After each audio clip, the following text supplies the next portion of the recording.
In 1940, Helen Marco, a dark-eyed Greek girl with coarse black hair, slipped in and out of the rooms of the Brooklyn Kalman home for orphan children.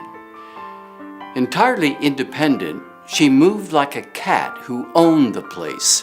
She had no distress other than concern for one of the younger girls who had whooping cough and heartache for a preschool boy who cried out of loneliness. Helen was only 16, but she owned the orphanage, feeling that she was exactly where she needed to be. When the snow fell, she played with her brothers and sisters, wallowing in the frigid days as though they were a warm blanket. On the long sunny days, she would walk down the street on her way to school with her head down in hopes of finding a nickel or a dime, which would be enough for admission to a movie starring Clark Gable or Katharine Hepburn. On Saturday night, it was time for everyone's weekly bath. If she was lucky, she was third or fourth in line before the water turned murky from all the sweat and dust and grass stains from the girls who bathed before her. But frankly, that didn't bother her all that much. She loved her sisters. She even told them so when the lights were low and she was feeling sentimental. When summer arrived, she, along with nearly 100 other Kalman home orphans, would go to a camp near Spring Valley, New York for 6 sun-drenched weeks. When she was younger, she was a camper. Now at 16, she was a camp counselor. She was in charge of a cabin full of 9-year-old boys. Right at home, she thought of them as gambling puppies full of wonder and affection. But the boy who made her sigh in tender anguish was Hermie, a handsome but gangling boy with round tortoise-shell glasses and a crop of unruly, dirty blonde hair. He was an awkward boy, as the first afternoon on the baseball field confirmed. A step slow and a little afraid, he was likely to swing and miss at a pitch that was too high and outside. So late in the game, when Hermie was at the plate for the third time, his teammates started making fun of him. "Come on, Four Eyes, hit the ball for once in your life," one boy shouted, his hands framing his mouth. But the worst insult was leveled from the spry and wiry shortstop. "Wormy Hermie, taxidermy," which made no sense but still made the boys laugh and punch each other on the arm. As Helen listened to the barrage of jeers, she could see Hermie's eyes darken and his complexion turn ashen. When the boy had struck out for the third time, he walked back to the bench, his shoulders rolled over his rib cage, his bat tracing a line in the sand behind him. When the boy squatted at the end of the bench, away from the rest of the boys, Helen sat down beside him and put her arm around him. "That's okay, Hermie," she said. "I'll teach you how to swing before the week is up." At first, Helen thought the boy cringed under her embrace. But when he looked up at her, she saw only admiration and a hint of confusion. Helen was too meek to imagine what he was really thinking. Why would such a beautiful grown-up girl be so good to me?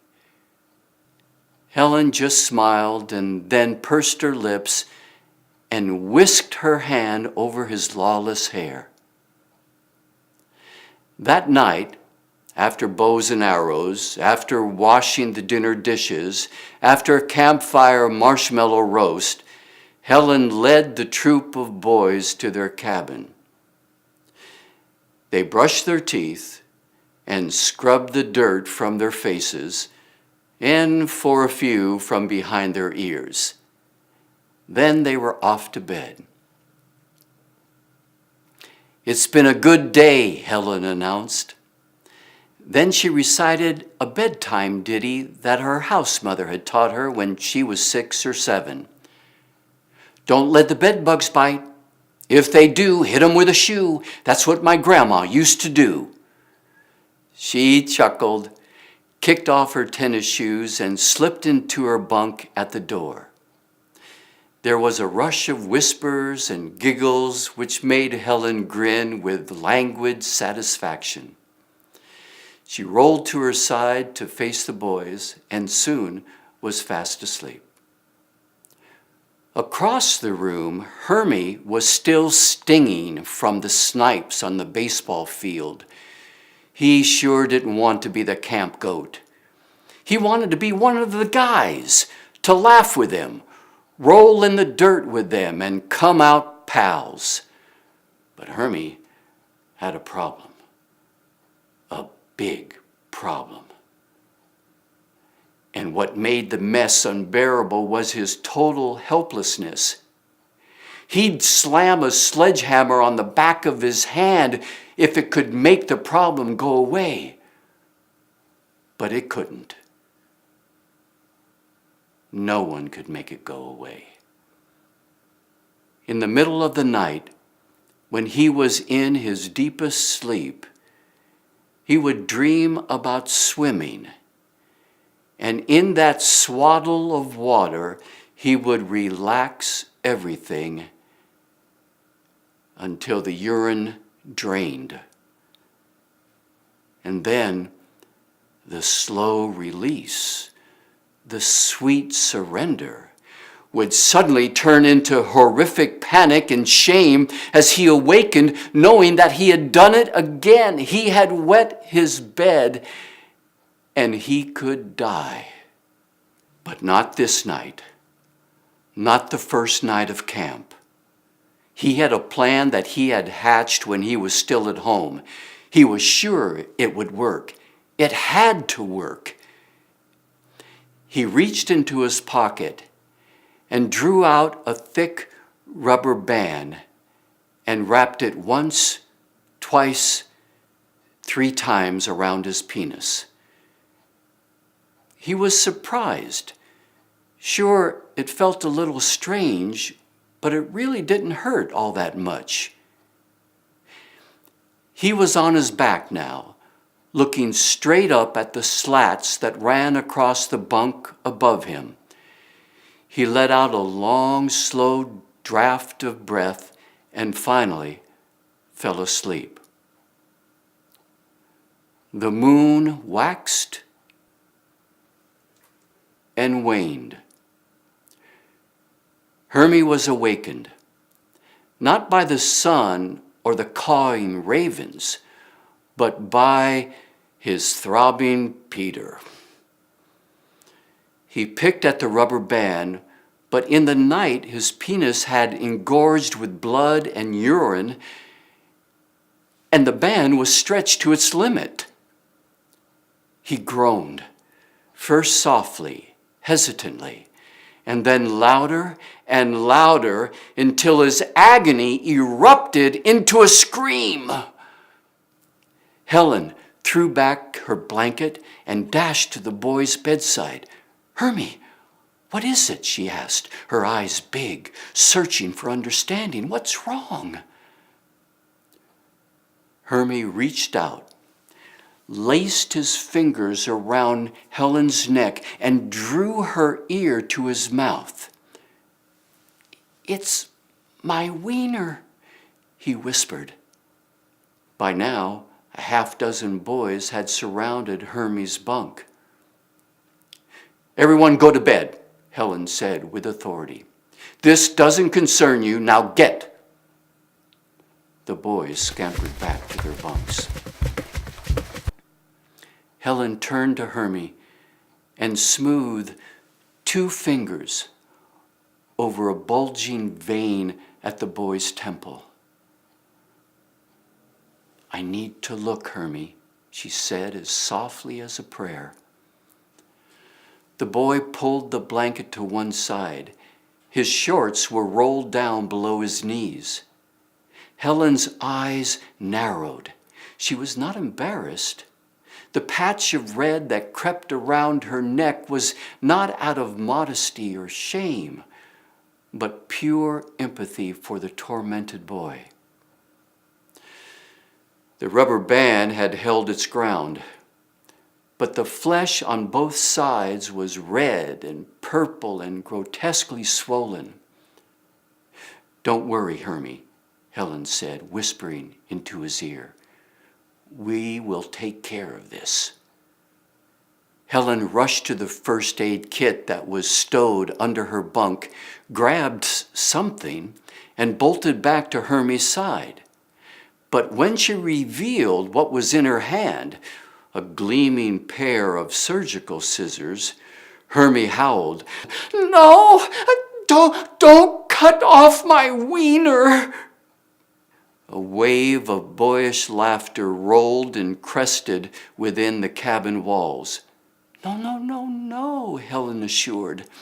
"I'm going to cut the rubber band, not you, I promise." The boy rounded his mouth and blew a steady stream of air.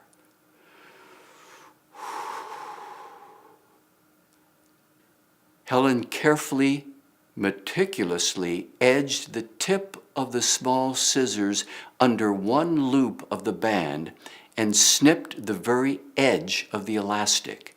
Then a little more, until the band finally sprung loose. "Oh, thank you," Hermie said, as in a gushing tribute to someone who had just slapped down death. He wrapped his arms around Helen's neck and pressed his face into her chest. Thank you," he said, and then added with conviction, "I love you." "You're welcome, Hermie," she said, embracing the boy with all the compassion her spirit knew. "I love you too." Helen Marco was an extraordinary teenager. She did not possess the self-doubts of most young people her age. She was honest and true and strangely aware of the emotional condition of others. I should know. Helen Marco was my mother. And from my birth in 1946 to her death in 2008, I inhaled her unconditional love every day from beginning to end. When she first told me Hermie's story, her words were soft and tinged with sadness for a boy who struggled to be accepted in life. I like to think that Hermie was influenced, maybe even transformed, by my mom's tenderness, by her gift of love. I know Mom has greatly influenced me. For example, I'll never forget my adolescent days when Mom would leave a grocery or department store, walk a few paces down the street, and then splay her fingers and let the change from her purchase jingle-jangle to the ground. "Why do you do that?" I once asked.